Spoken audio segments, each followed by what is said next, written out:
AMR Local 4 News, Saturday Today, starts now. Morning, everyone. Thanks for waking up with us this morning. I'm Maggie Glenn. And I'm Jed Baker. Starting off with local news this morning. Yesterday was the funeral of a Lubbock Fire Rescue Lieutenant Eric Hill, who was killed in the line of duty while working a traffic accident last Saturday. According to the crash report, first responders were working a wreck on I-27 in North Lubbock when a pickup truck lost control and rolled several times. Lieutenant Hill and a police officer, Nicholas Reyna, were both killed in that collision. Firefighter Matt Dawson was critically injured. Funeral services for Officer Reyna are scheduled for later today. Amarillo police have released an update to Thursday's homicide in southwest Amarillo. Just after 9:30 p.m., officers were called to an apartment complex in the 4100 block of Southwest 45th. When officers arrived, they found 23-year-old Kendrick Freeman, who had been shot. Freeman died at the scene. An autopsy has been ordered and the APD homicide unit is investigating. Extreme weather conditions in 2019 brought multiple challenges to the Panhandle farmers. Texas A&M AgriLife Extension agronomist Jordan Bell said while there were multiple periods of rainfall in the Panhandle, those were even followed by even longer periods of drought and high temperatures. Now this caused delays in planting and getting crops established in their designated seasons. Bell said that this kind of recent weather has gotten the attention of Panhandle farmers as they plan out their crops this year. They really do consider how the soil moisture is as they plant, and of course what the commodity prices are as they make crop decisions too. So it becomes a multifaceted decision. We're looking at markets, commodity prices, as well as environmental conditions as they make cropping decisions and decide what to plant and where to plant it. Bell also says another issue facing farmers is that because of declining groundwater supplies, many of those producers are no longer able to compensate for environmental stress with irrigation. A city here on the High Plains is reaching out to HGTV for a community makeover. The Downtown Dumas Association, along with other city organizations, announced that it's collecting photos and videos from community members in an effort to enter the running as the next location to be featured on HGTV's Hometown Takeover. The show goes to various small towns around the country to try and revitalize them with a community-wide makeover. DDA Executive Director Irene Delgado says this opportunity is something that will only ramp up interest in their downtown revitalization. It's a vision that we've all had, and I believe that this is something that will push us to get that. I know that everyone's looking forward to it, and I know that everyone is excited to see what the potential is, and I think this shows them what the potential of Dumas Downtown, or even the entire community, has to grow. Delgado says there are several ways that residents can send them their videos and pictures to be featured on their entry. That information is available on our website. That's right here on myhighplains.com. Now let's take a look at what's trending this morning. The largest chocolate nut bar ever created was revealed at the Mars Wrigley plant in Waco on Thursday. The gargantuan candy bar is 12 feet long, 24 inches high, 26 inches wide, and weighs more than 2 tons, getting the Snickers bar into the Guinness World Record book. The requirements for a chocolate nut bar to make it into the record book: it must be 80% chocolate and nuts and fit for human consumption. The chocolate nut bar had to weigh at least 220 pounds for the record, but they blew that out of the water, with the bar weighing in at 4,728 pounds. It's the biggest bar yet, proving everything is obviously bigger in Texas.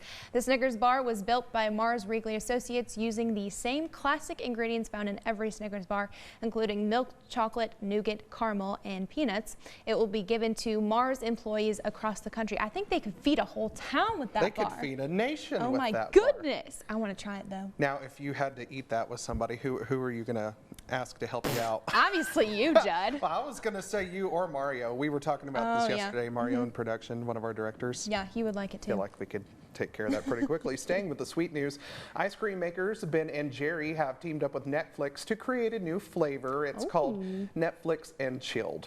It has a peanut butter ice cream base and includes pretzels and fudge brownie pieces. There's also a non-dairy option for you. You can go to Ben and Jerry's website and learn more about participating stores and when you can try that flavor for yourselves. I want to try it for sure. But, you know, you thought we were done talking about food. We're not. And this one could make you ditch your New Year's diet resolution. Nestle Toll House is introducing 2 new edible cookie dough flavors called Funfetti and Fudge Brownie Batter. Funfetti is like the classic sugar cookie dough dough, but with candy sprinkles. Fudge brownie batter is especially made for chocoholics. Edible cookie dough has been gaining popularity, especially since it can be enjoyed without the risk of salmonella. The original flavors, chocolate chip and peanut butter chocolate chip monster, are still available. Funfetti and fudge brownie batter are already on the shelves waiting for you to indulge. I have to confess, I've tried to make my own version of like the edible cookie dough thing. Never turns out tasting like actual cookie dough. So I'd be interested to see if this fake cookie dough actually tastes like the real thing. I don't know. I'll just be honest, I always ate the real stuff. So do I. Not it's really safe, bad, but whatever. Risk it to get the biscuit, right? Yep, that's right. So here's your clue, everyone. The greatest Jeopardy player of all time. Oh. Who is Ken Jennings, Maggie? There we go. He is the blonde right there in the middle. The 45-year-old claimed the GOAT title, rather, which stands for greatest of all time, in case you live under a rock, Okay, along boomer. with $1 million and the congratulations revered of host Alex Trebek. It all went down Tuesday, his third victory in 4 matches in Jeopardy's greatest of all time tournaments. Seems Jennings rhymes with winning for a reason. Oh. He owned the longest constructive victory streak, winning 74 games and $2.52 million. That is crazy. Absolutely crazy. I I can't fathom that amount of money. I couldn't fathom being on Jeopardy. That too. I I can't would even just get I would past just Teen freeze. Jeopardy. Yeah. When you asked me that question earlier about like, oh, okay, here's your clue, who's the best Jeopardy player, I was like, I just froze, Judd. And I had the answer right in front of I me. was gonna say it's on But that teleprompter. question, that question sets me off. Maybe we should just try it. Okay. We'd be the worst. Who is the worst Jeopardy contestants, Maggie and Judd?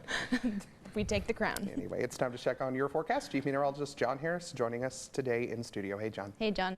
Hey there, Judd and Maggie. Hey, now there's the group. I like that, those two folks over there. So let's talk about the weather. Let's show you what we have going on today.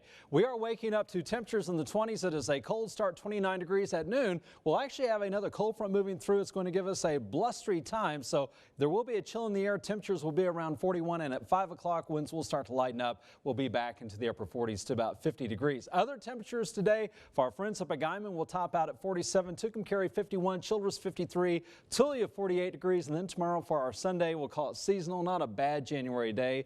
Upper 40s and low 50s, light winds, Childress 51 degrees over Canadian 50 right here in the city. The same for our friends out at Tucumcari, 49 degrees. And the rest of the 7-day forecast, Monday, Martin Luther King Day. A lot of folks have a 3-day weekend, and on Monday it should be okay. Low to mid 50s. Tuesday we may be tracking a few rain showers in from the south, at least from I-40 to the south. That would include Amarillo, a high of 50. Wednesday's kind of a crazy day. The models are suggesting that we might actually have what's known as a pseudo dry line setting up east of us along the Caprock, so we may actually be tracking a couple thunderstorms east of Amarillo on Wednesday, 65. Then it turns windy and colder on Thursday. Here comes some Chicago weather, Maggie. We're talking blowing snow, cold, 37, and for Friday, a week from yesterday, a high of 47 degrees right here in the city of Amarillo. Of course, you can go to myhighplains.com and always keep an eye on that interactive radar. Check out news, weather, and sports while you're there. And since this is digital, we are on myhighplains.com.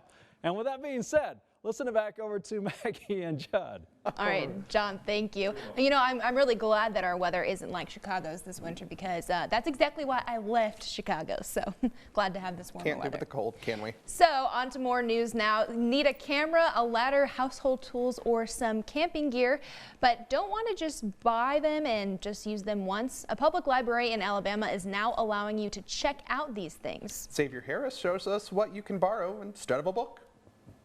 Karaoke machines, gold finders, gaming systems, and even sewing machines are just a few of the things you can check out at the Anniston Public Library. You may ask, what are things? Well, things are anything that we think our patrons might be able to use.